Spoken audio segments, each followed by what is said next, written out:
Indonesia di simpang jalan, reformasi, rekayasa, atau rezim. 2 dekade lebih setelah gerakan reformasi 1998 menggulingkan rezim Orde Baru, Indonesia kini kembali berada di persimpangan sejarah. Semangat demokrasi yang dulu diperjuangkan dengan keringat, air mata, dan nyawa tampak mulai luntur di hadapan berbagai manuver politik kekuasaan.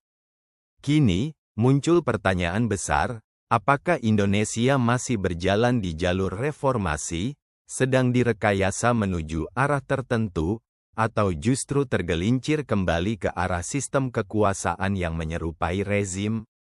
Reformasi yang mulai menyimpang. Reformasi 1998 membawa janji besar, penguatan demokrasi, supremasi hukum, kebebasan sipil, serta pemberantasan korupsi. Namun, seiring waktu, agenda-agenda itu justru banyak diseret ke pinggiran oleh kepentingan politik jangka pendek. Banyak institusi yang dulu didesain untuk menjadi penyeimbang kekuasaan kini kehilangan daya gigitnya. Pelemahan Komisi Pemberantasan Korupsi, KPK, revisi undang-undang yang mengancam independensi lembaga-lembaga negara, serta pembatasan kebebasan berekspresi di ruang digital, semuanya menjadi alarm bahwa jalur reformasi sedang diacak-acak. Tidak sedikit yang menyebut ini sebagai rekayasa sistemik, di mana instrumen demokrasi digunakan justru untuk membatasi demokrasi itu sendiri. Rekayasa kekuasaan dan dinasti politik. Salah satu tanda mencolok dari rekayasa demokrasi adalah menguatnya praktik politik dinasti. Bukan sekadar melibatkan anggota keluarga dalam politik, tetapi mengatur ulang sistem agar kekuasaan tetap berada dalam lingkaran yang sama. Kontroversi soal Mahkamah Konstitusi dan syarat usia calon presiden dan wakil presiden, serta sejumlah putusan yang dianggap janggal, membuat publik bertanya, siapa sebenarnya yang sedang mengatur permainan ini? Kondisi ini menciptakan kekecewaan yang luas. Banyak kalangan masyarakat sipil, akademisi, dan mahasiswa turun ke jalan, menyuarakan bahwa demokrasi Indonesia sedang dibajak. Apakah ini adalah bentuk baru dari rezim sipil yang tampil dengan wajah demokratis, namun menyimpan kontrol kekuasaan yang sangat sentralistik?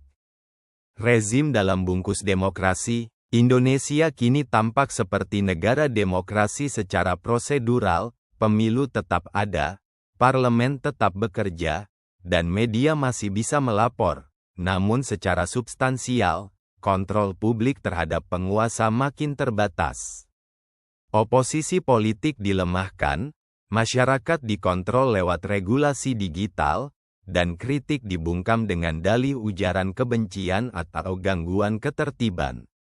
Jika semua instrumen kekuasaan diarahkan untuk melanggengkan kendali kelompok tertentu, maka kita bukan lagi berbicara soal demokrasi, tetapi tentang sistem yang secara de facto menyerupai rezim, kuat di atas, rapuh di bawah.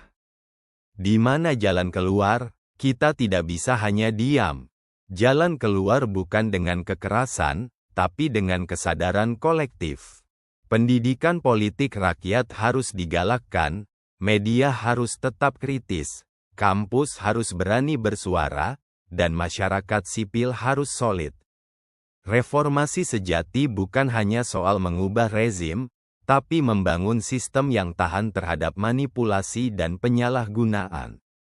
Indonesia memang berada di simpang jalan. Dan jalan yang akan kita pilih ke depan akan menentukan apakah kita akan tetap melangkah maju sebagai bangsa yang demokratis dan berkeadilan, atau kembali mundur ke masa kelam, di mana suara rakyat hanya menjadi hiasan dalam pesta kekuasaan.